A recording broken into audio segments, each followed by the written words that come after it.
What's going on, YouTube? Uberman here. So today we're going to take a look at last week's auto auction. Why last week? Because I'm just now getting around to posting the video because I've been so busy. But last week I was going to bid on an Expedition sight unseen. It was 500 and something bucks. I was like, I'm just going to bid on it. No big deal. It'll be fine. Well, my fiance convinced me to go out there and take a look, and I'm glad she did because when I got there, I had a list of cars that I was going to, bid on. But after checking them all out, I decided against it. Now, one thing I want to point out is when I'm at Copart, I always check fluids and things of that nature. But if I see transmission fluid that looks bright pink, like clean, and it doesn't look like the transmission's been recently rebuilt, then I'm probably going to stay away from that vehicle. And I know for some of you that may not make any sense, but for me, since I can't test drive any of these vehicles other than putting them in drive and reverse, clean transmission fluid is a sign to me that there may have been a problem with the transmission. A lot of people just don't service their transmissions until there's a problem. By then, it's usually too late because the damage is done. So personally, when I see bright transmission fluid, it looks bright pink and brand new, I typically stay away from it because that just makes the risk that much more. And I'm sorry, I don't have money to just throw away for nothing.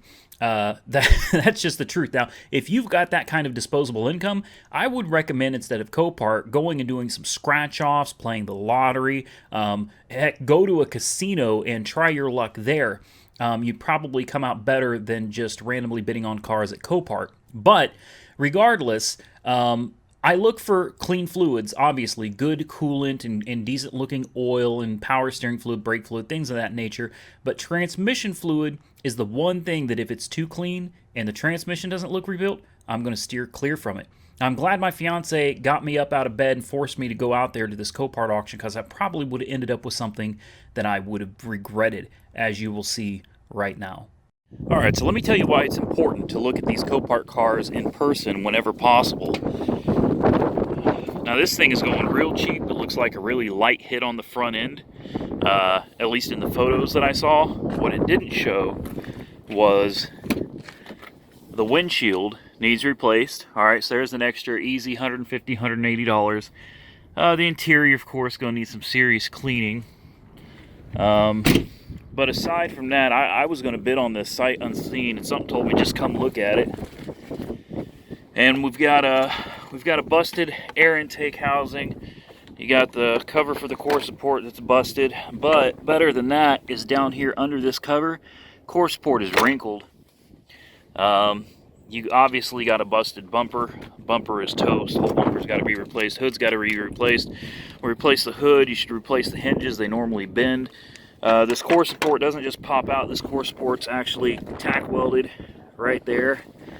So, you look over here, everything looks okay, but when you pull this cover up, you can see this thing has been just bent to hell and back. Let's see if we can clean this up a little bit. Right there, it's just bent bad. Another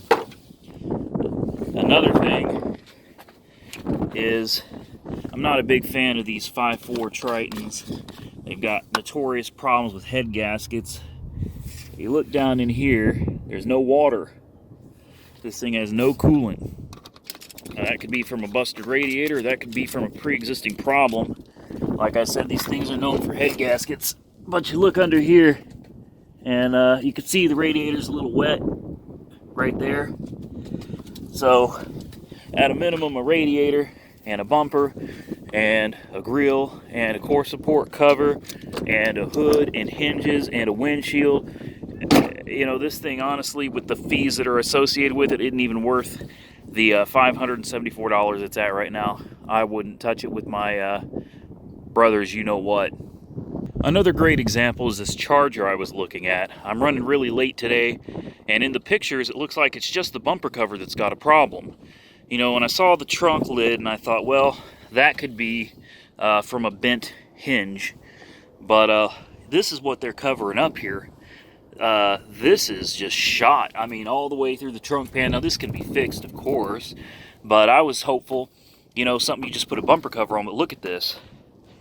That's not just a bumper cover, man. There's a lot of damage there. So, yet again, another excellent example of why you need to come out here and look for yourself before you go bidding on these cars. Alright, here's one that I'm interested in also, but it's got a good hit down here in the front. It's leaking tranny fluid all over through there. Cooling system is intact. It runs great. Sounds great. Air conditioning works, but it's got almost 300,000 miles. When you put it in gear, it does not move. It does not move because I just checked the dipstick, there's nothing on it. So while some people might think that this thing has a bad transmission, it's got a hole in the pan and it's obviously leaking from the front. High mileage, but overall, this is a good looking truck. I could probably cripple it home with a little bit of transmission fluid. I could probably sell this without even replacing the bumper. Just fix the leak. Something like this would sell probably pretty quick. It's a good looking truck. Here's another interesting one.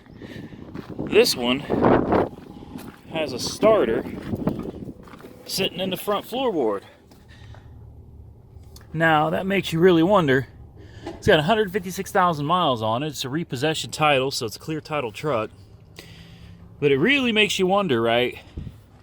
Is that starter just laying there for looks? Could the engine be locked up? I don't know. This is a big risk right here. This is one of those times where a big risk could lead to a big reward, or you could screw yourself. There's the buttons to the seat. I guess those are long gone and broken. The seat's all tore up.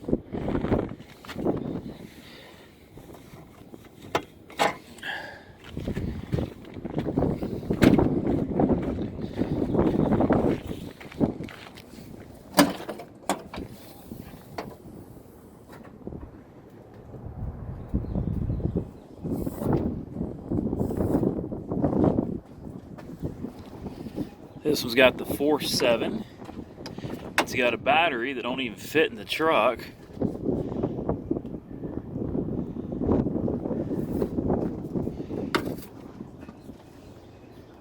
First thing you want to do is check the oil. We'll look for metal flakes in the oil itself. That's not going to come out on camera at all. Now this is somewhat of a concern to me. Transmission fluid is bright pink. Looks like somebody just changed the fluid and filter. And why that concerns me, sorry for the shaky camera. So that concerns me because they could be covering up a transmission problem. That transmission fluid looks brand spanking new.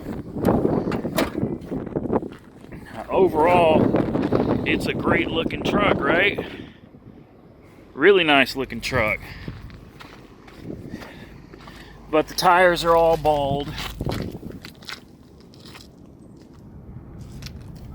Underneath looks pretty good.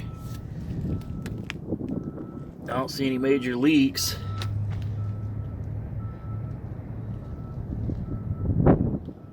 I do wonder why that starter's been pulled out, or if that starter even goes to this truck.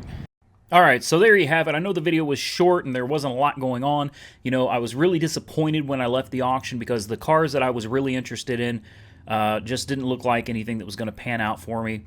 Aside from the green Dodge, I really liked that pickup truck, but the miles, 300,000 miles, just had me a little concerned. You know, I'm not going to lie. And the fact that the transmission pan had a hole in it and it was leaking tranny fluid from the front as well, that one just concerned me. So I left the auction bummed. And I got on the auction site anyway, Copart, and I watched the auction go on thinking I'm probably not going to get anything. And that's when I saw the Jeep Liberty that I ended up purchasing for $1,030. That's with fees out the door, brought it home. So you can always click like right here, somewhere right around here. There'll be a little card that pops out. Click on that if you want to see the Jeep Liberty that I bought. I got it for like $750 with Copart fees. It was $1,030 out the door. I ended up with zip ties. I had to zip tie the whole front end back onto it because the front end was detached. No apparent damage, no sign of damage. Really a little confused about that one, but zip tied the front end together, drove it 240 miles, went up a mountain with it, took it mudding, had a lot of fun in four-wheel drive. Jeep turned out to be a great pick, and that is one that I did not look at. I purchased it sight unseen. And yeah, it's dangerous, but I tend to have good instincts. Now, my instincts aren't 100%. There will come a day when you guys are going to see me bid on something, buy something, and I'm going to regret it. But yet again, this is one I looked at on Copart's website. I bid, bought it, sight unseen. Turned out to be another great car that I hope to have ready to sell, hopefully in about a week when all the parts come in. So I hope you enjoyed the video. Thank you for watching. Don't forget to give this video a thumbs up. Please click that like button. If you're not subscribed, please subscribe now. And there's a little bell icon next to the subscribe button. I think it's ridiculous, but if you don't click the bell next to subscribe, you will not get notified when I have new videos or go live. So do me a favor, click the subscribe button, click the bell button, and we will catch you in the next one.